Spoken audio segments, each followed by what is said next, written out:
I worked on an airplane, and I used to notice David. Jerry was the titular head, the director, so-called.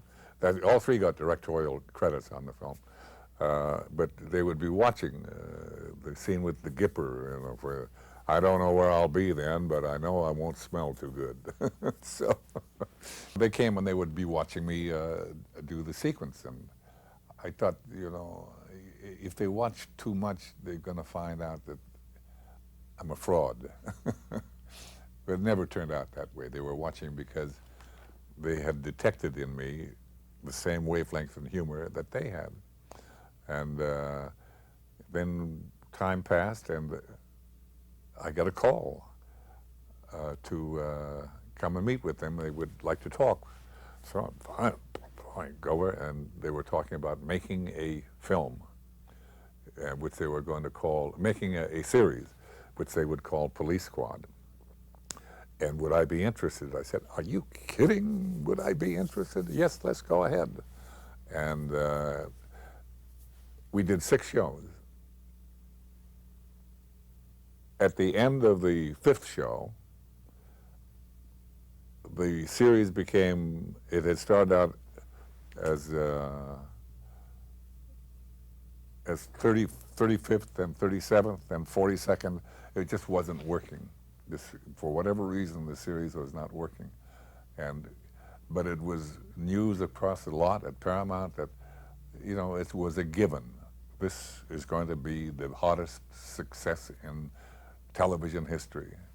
And you can imagine the tremendous disappointment, not just for me, but for Jerry and David and Jim, because you couldn't believe it.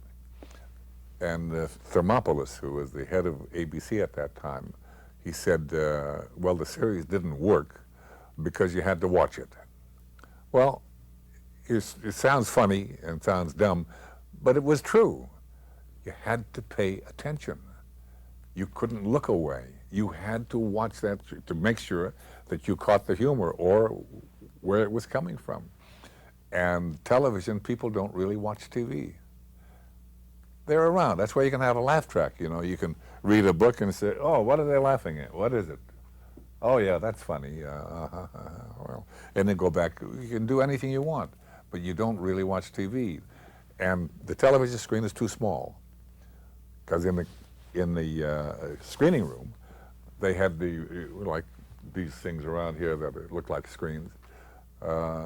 If it's big enough, you don't miss the humor. You don't miss a chance to participate in that humor because it comes out and hits you. That's why it works in a movie, because that movie screen can fall on you and you're not going to miss it. And you're not going to miss what is up there to be seen. But on television, that's why I think in TV you can have a good movie and a bad movie. You can have a bad movie on the screen at the movie house, and on television when they play it, it turns out to be not so bad, or even good. It's because you can do your own editing as you're watching. And you're seeing this bad movie that was so bad on the big screen, and all of a sudden your brain says, now you're getting to the part where you didn't really like this because it was so stupid and so on. So that's when you look around and you say, I think I got to get that ceiling painted, get that thing done, and maybe I'll do that, I'll scrape that paint off that chair there and get that done. And then you get back and you've successfully edited it out of the story. And so it's not so bad because you didn't have to see it again. Anyway, so the series worked for David and Jerry and Jim, and they knew it worked, and I knew it worked. It was a matter of what were the reasons, and the reasons really were nothing more than the screen should be bigger and so on. So, and I remember saying to Jerry, I said, well, why don't you make a movie, write a movie? No, they said, you know, when we were thinking about doing Police Squad, we didn't think that it could tolerate the length of an hour-and-a-half movie.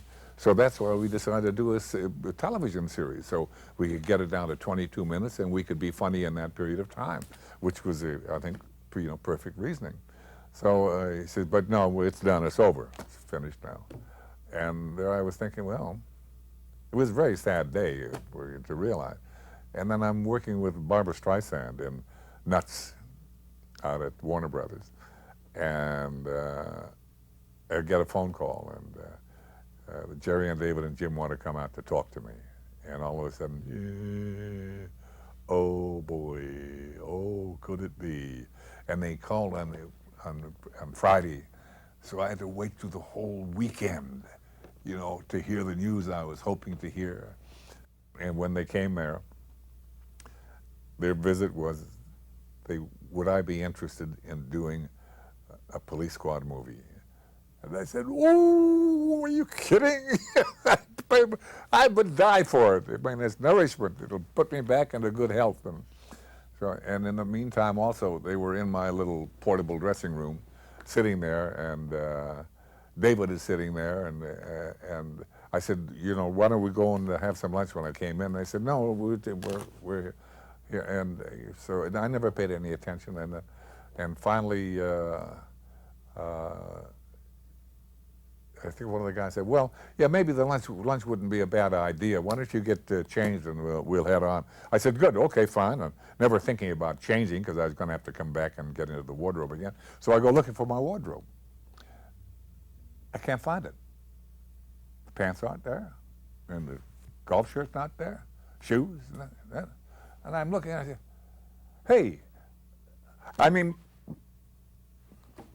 David, what are you doing in my pants and my shirt?" And so they were pulling a joke on me. And, I never forget. It was so dumb.